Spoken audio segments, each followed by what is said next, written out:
Hi, everyone. Welcome to the COVID-19 exclusive interview that we decided to share with you. Um, well, the CoachPreneur Project, as you know, is all about bringing evidence-based wellness strategies powered and inspired by lifestyle change and tenets of positive psychology.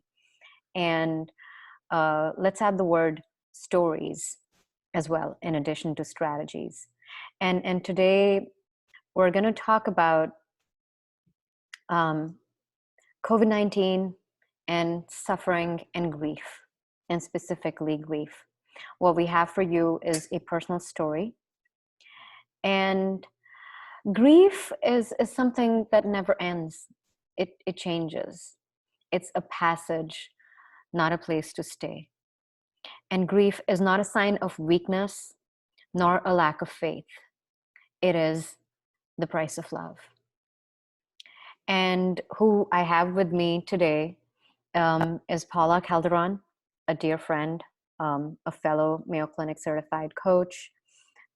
She is a nutritionist working in Madrid, Spain, and she works for a very large multinational company, as well as is collaborating with a business partner, with her own enterprise, which is focused on coaching and nutrition education as well.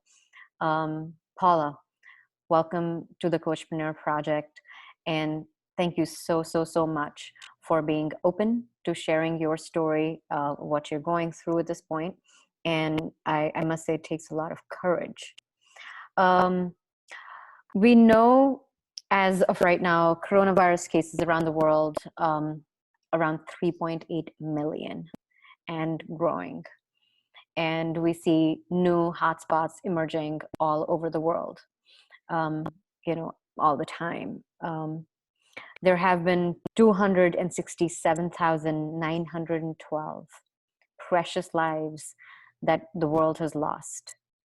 And one of those lives belonged to someone very close to you. Tell us what happened. Well, first of all, thanks so much to you for this opportunity to share and tell the story. So basically, it was mid March, more or less, and we've been in a lockdown here in Spain for about 2 weeks already, and we were just. My sister and my brother and myself, we checked up on my father once in a while because he lives alone. So we noticed that he was coughing, and then he was kind of weak and acting strange, like I'm not hungry, but very stubborn, like no, I'm okay. Just don't worry about me. I'm okay. But we were kind of worried because then he's coughing and he doesn't want to eat, which are kind of the symptoms. So finally, my sister decided to go and take his temperature because he didn't want to do it on his own. I'm fine, I'm okay. So she went there, and after seeing that he did have a fever, we decided to take him to the hospital. Wasn't very happy about it, but we took him. So we took him to the hospital, and once they get you in there, they take you away, right? So that's it, you're gone. So he just, they took him in there, and then we just waited, and then the doctor came out and said, after the first tests and all that, he said, well, this doesn't look good.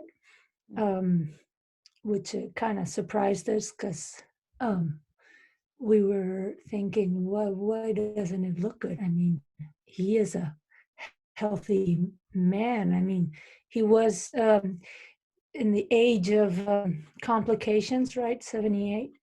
But my father is runner, runs every day, and goes up the mountains hiking every weekend. He's been all over the world hiking, and he's a very active person, and when you see him, he looks like a very healthy person, but I guess you never know what's going on inside. One thing is the outside, and then another thing is the inside, right? So apparently the inside wasn't that wonderful.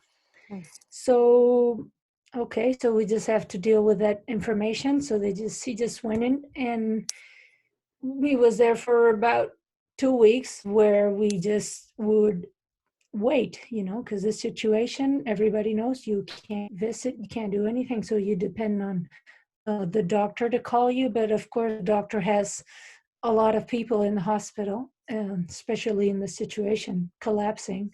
So we can't call every second and tell you what's going on. So we were just waiting for that call. And then luckily we have a cousin that works in the hospital. So every time she went to her shift, she could, check the chart and kind of inform us a little bit. And she could go in and get all dressed, and with a telephone, we could video call and talk to him on the phone, but not much, because he was really weak and really tired, and he didn't even have the strength to talk, or he would get tired. And also in his stubbornness also, Mm. he didn't want us to see him that way either. So he was kind of like, okay, I don't want to talk to anybody.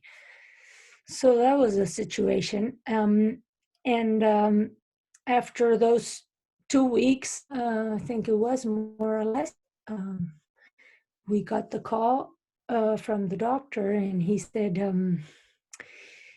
there's nothing else we can do, um, which was a shock.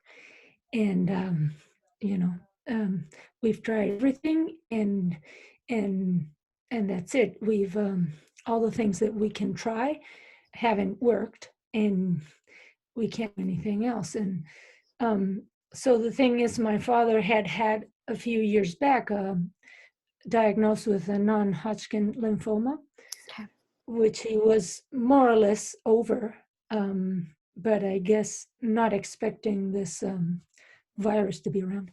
So his defenses weren't the best, I guess. So that's what the doctor meant, like, there's nothing else we can do. So it was just a matter of days, hours, whatever. So finally on the April the 10th, he just passed away. And the battle, it was a battle, and the battle was over. Right. I'm so sorry for your loss, Paula. And my heart goes out to you and to your family, especially the way in which this happened. Um, for those of us here in the US and other parts of the world, um, and we know that Spain has been one of those countries in Europe that has been really, really hard hit.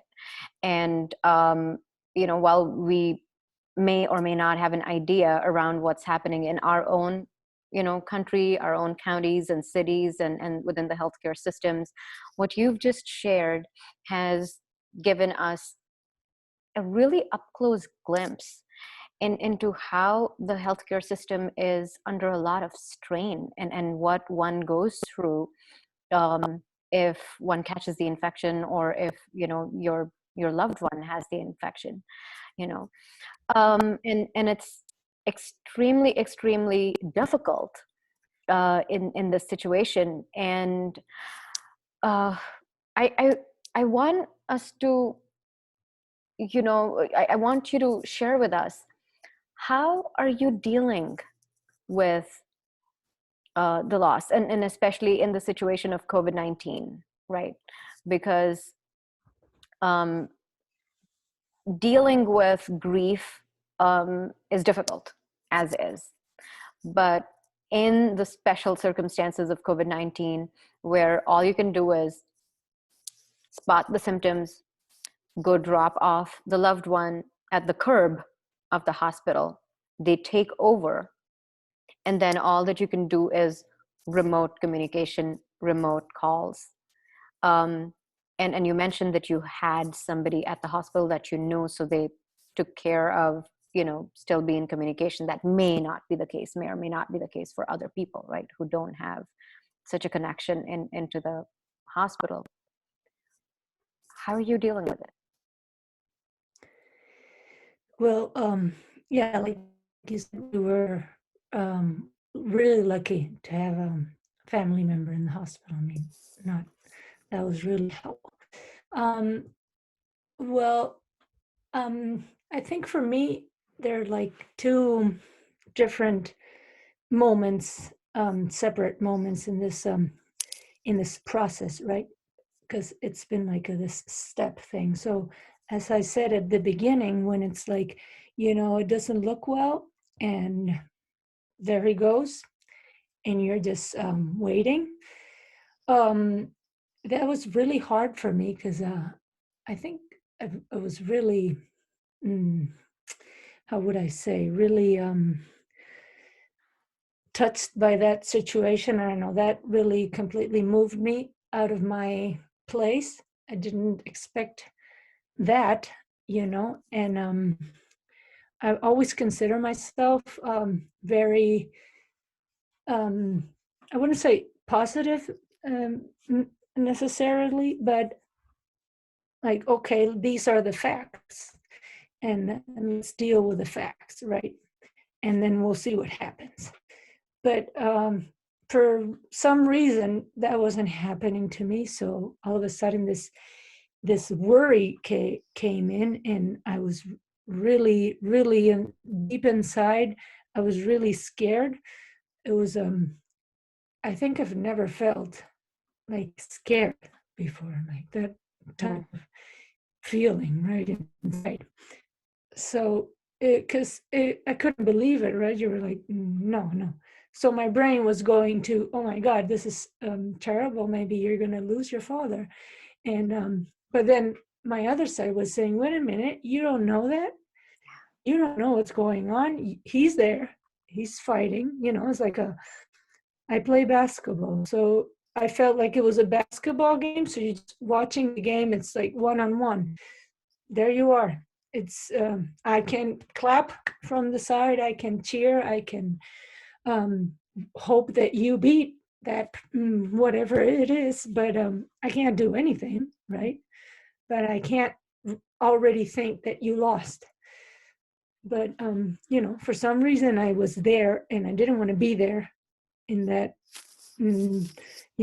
lost, and it was a very hard time of dealing with, as I said, scared and worried, and can't control this, and I can't control it, and I don't know, and what's going on, and come on, keep your trust, but I don't have it, and I just want to cry, but no, you can't just cry and give up because this is going on, and he's still there. You don't know anything. And then they were like, well, it doesn't, he's not getting better, but he's not getting worse. So then you're like, okay, I guess I have to take that as a good thing. I guess that's positive. So you just, every single day like that, it was really tough for me. I really was on balance there. And then the other part, I would say, like when we actually got the news of, he's not going to make it. And then those days of, waiting for somebody to go, it's like weird, it's like, he's there, but he's not. And he just is going some moment, maybe this minute or it's the next minute, but he is actually going, even though he's still here. So that was like, okay, so now he's gone. And, it's sad, and you cry, and of course it's not a happy moment, but it was definitely like a more stable place, because now I know, the other part was, I don't know what's going on. I want to be positive. He's going to make it. He's going to fight, but I don't know. I'm not sure. But this time, now it's facts. Like it's me, this is the truth. and now you have to deal with it. And then I'm okay dealing with my own emotions, right? So I know I'm going to be sad, I know I'm going to be whatever, but I know that, so I'm okay with that. um, so even though it's a sad moment and it's a tough situation, it's totally different on the inside, on my inside at least. Right. It's really interesting, how you described it, that you experienced two stages of grief. One that happened even before losing him, because you knew that COVID-19 is really contagious. It's, once the person's infected, especially a certain age group, the intensity of the symptoms, um, unavailability of any vaccine or any drug, and so you're sort of like heading in that direction, and that whether he's going to make it, whether he's not going to make it, to be in that dilemma and to be on tenterhooks, you're on the verge all the time, and that is terrible. That's almost like you're hanging in purgatory, right? And then the grief that sets in, which you mentioned, is far more concrete, because now, this is it, period, right? But you also mentioned that at least you're an expert in who you are, how you deal with difficult situations, although this is an example of a never before sort of a situation, that you are dealing with, and no one's ever prepared, no matter what age, life stage that we're in, to lose a parent. It's very, very hard. What were, your strengths, your abilities as a healthcare professional, specifically as a coach, someone who is certified, trained in coaching others? Did that kick in at all? Did the training kick in?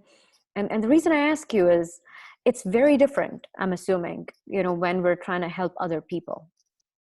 And when they have a goal, or they're struggling with something, they're challenged emotionally with something, or even physically with something, it's different to advise someone, educate someone, or be their ally, be their cheerleader, the role that us coaches play oftentimes.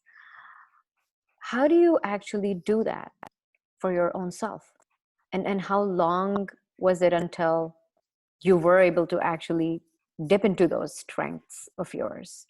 So what I'm trying to understand is, what was your coping mechanism during this time?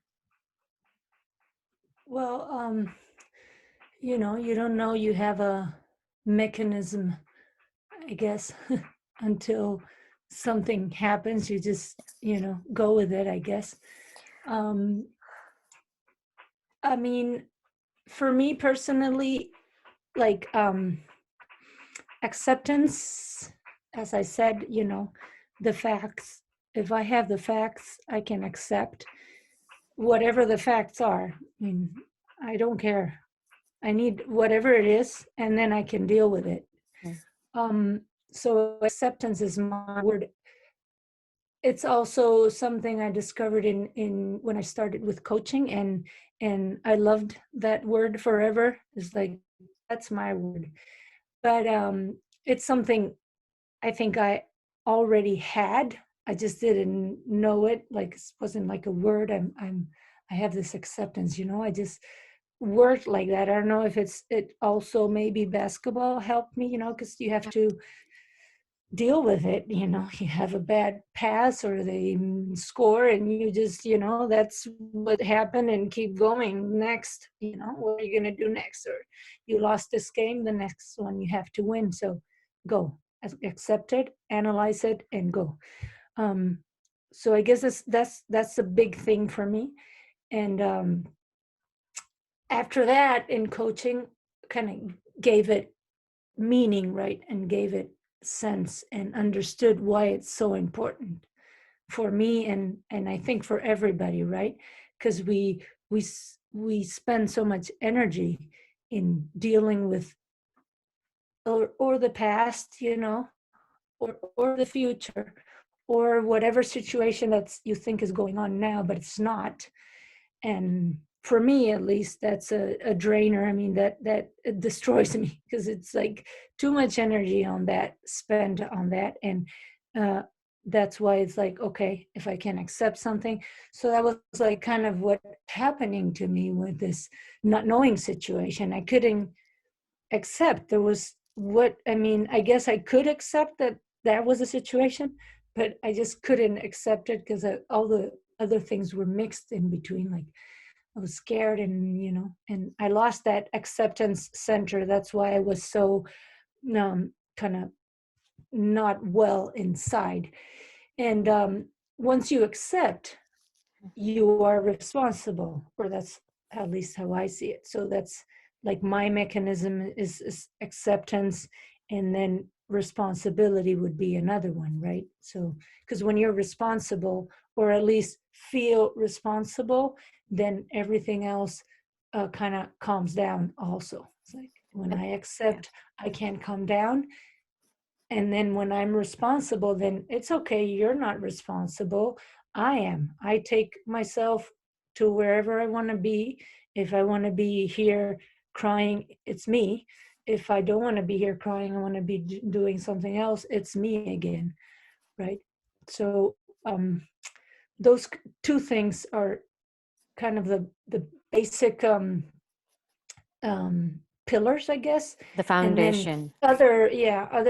other tools I've maybe acquired, I've learned, from myself. And then, as you said, from what has coaching taught me. Well, coaching changed my life, right? Because maybe I had all these things in my head, but it really helped me see so many things, and then put the names, and then organize those things and understand what was happening. Because, as I said, maybe before I had this acceptance thing, but I didn't know what was that and what is it for, Right. right? So that's it gave me the meaning, and it made sense. Now it's like, okay, now I know what's going on. I'm okay. So once I know what's going on, what do I have to do, right? Right. So of course, helping others is is way of the coaching, like you said. But then for one is different, right? It's Because different. when you're in your head, you're in your head. So I try to coach myself, but when you get touched or something happens like this, then I also have to accept that not all the time you're going to be like, okay, I know, I understand everything. Maybe I'll get knocked Right. punched. Yeah. And It's really interesting what you mentioned, that acceptance has always been at the core of how you've dealt with things. But the knowledge and the education of coaching, the training of coaching that you've received at the Mayo Clinic helped you in identifying and sort of understanding that, hey, this is the central mantra for me. And how in our conversations, this one and several ones earlier as well, Paula, you've mentioned that you're a here and now, stay in the present, stick to the facts kind of a person. And that's awesome. How many of us are actually able to do that with or without a tragic incident to deal with on our hands? And you mentioned that when we waver, when we're looking back into the past or when we're looking into the future, that's when regret and anxiety come in. But when you're trying to stay rooted in what has happened, um, what is the present situation, what is the fact of the situation, then you're able to be here and you're able to accept it as it is. And the other interesting thing you mentioned is that what flows from acceptance is responsibility. And that responsibility is one that you have towards your own self, right? That this is, my situation to deal with.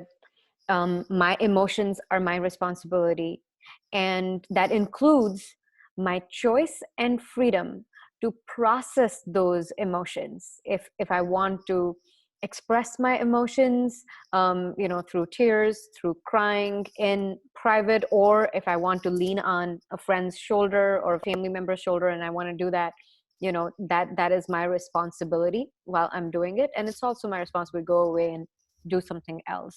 Um, and I do know that one of the things that you have done in the process of, as you're also, in addition to dealing with what you're going through, which is tough as it is that you actually chose not to take time off that was offered by your employer, and you've chosen to continue to help others in need.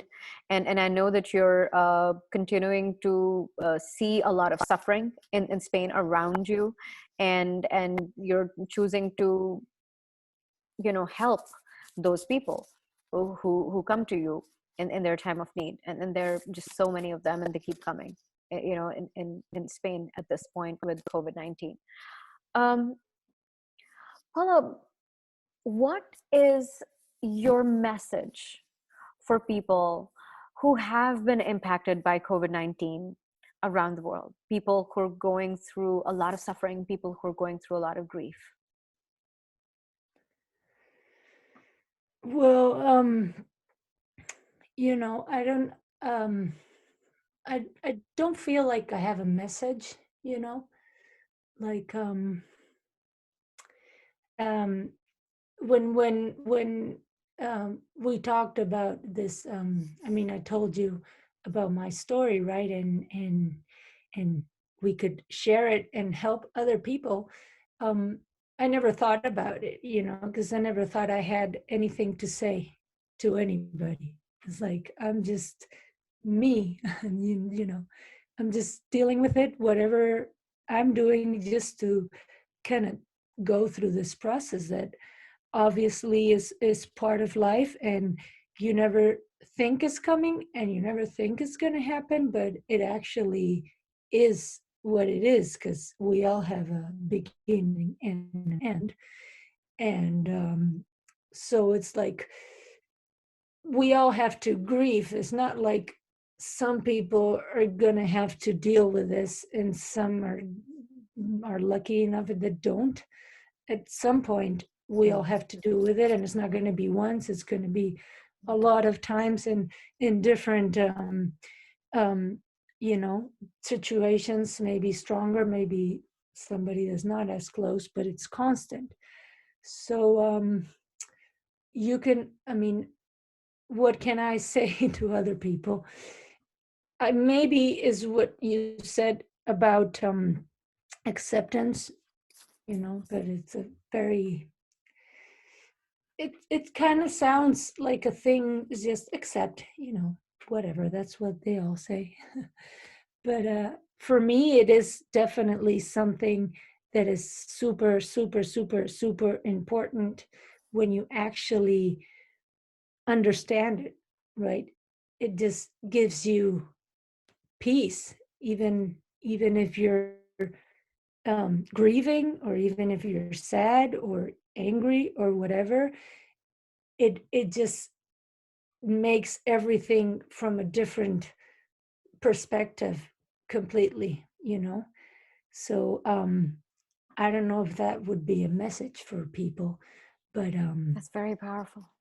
it's definitely what I take of this. I never expected this to happen, but who expects anything? And all of a sudden I've found myself here, and this is what's flowing with me, and I think it's really, really helping me very, very much. Right.